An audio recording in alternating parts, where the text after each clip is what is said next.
Hi guys, welcome back. നമുക്കിന്നൊരു Kerala style beef കറി നോക്കിയാലോ. കുക്കറിലാണ് നമ്മൾ വെക്കുന്നത്. ആദ്യം ഓയിൽ ആഡ് ചെയ്ത് കൊടുക്കുക, അതിലേക്ക് കടുകിട്ട് പൊട്ടിക്കുക, പിന്നീട് കൊത്തി വെച്ചിട്ടുള്ള തേങ്ങാക്കൊത്തും കൂടെ ആഡ് ചെയ്ത് അതൊന്ന് മൂത്ത് വരുമ്പോൾ അതിലേക്ക് ഒണിയൻ ആഡ് ചെയ്യാം. അതുപോലെ തന്നെ tomato, chilli and curry leaf ഇതെല്ലാം കൂടെ ആഡ് ചെയ്ത് കുറച്ച് സോൾട്ടും കൂടെ ആഡ് ചെയ്ത് നന്നായിട്ട് തന്നെ മിക്സ് ചെയ്ത് കൊടുക്കുക. ഇനി ഇതിലേക്ക് നമ്മൾ പൗഡേഴ്സാണ് ആഡ് ചെയ്ത് കൊടുക്കുന്നത്. ആദ്യം തന്നെ മല്ലിപ്പൊടിയാണ് ആഡ് ചെയ്യുന്നത്. ബീഫിന് മല്ലിപ്പൊടി കൂടുതൽ തന്നെ നമ്മൾ ആഡ് ചെയ്യണം. പിന്നീട് നമ്മൾ മുളക് പൊടി ആഡ് ചെയ്യുന്നുണ്ട്. ദെൻ നമ്മൾ മഞ്ഞൾപ്പൊടി ആഡ് ചെയ്യുന്നുണ്ട്. അതിനുശേഷം നമ്മൾ മീറ്റ് മസാല ആഡ് ചെയ്യുകയാണ്. ഇവിടെ ഈസ്റ്റേണിൻ്റെ മീറ്റ് മസാലയാണ് എടുത്തിട്ടുള്ളത്. അത് അത്യാവശ്യം ആഡ് ചെയ്ത് കൊടുത്തു.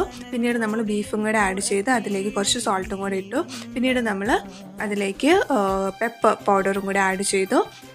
ഇതെല്ലാം ആഡ് ചെയ്തതിന് ശേഷം നന്നായിട്ട് തന്നെ മിക്സ് ചെയ്ത് കൊടുക്കുക. ബീഫിൽ നമ്മൾ വെള്ളം ആഡ് ചെയ്യേണ്ട ആവശ്യമില്ല. നമ്മൾ ഓൾറെഡി ഇത് വെന്ത് വരുമ്പോൾ വെള്ളം ഉണ്ടാവും. പിന്നീട് ഒരു 5 വിസിൽ വരുന്നത് വരെ നമ്മൾ വെയിറ്റ് ചെയ്യുക. അപ്പോഴേക്കും നമ്മുടെ ബീഫ് കറി റെഡിയാവും. അങ്ങനെ നമ്മുടെ ബീഫ് കറി റെഡി ആയിട്ടുണ്ട്.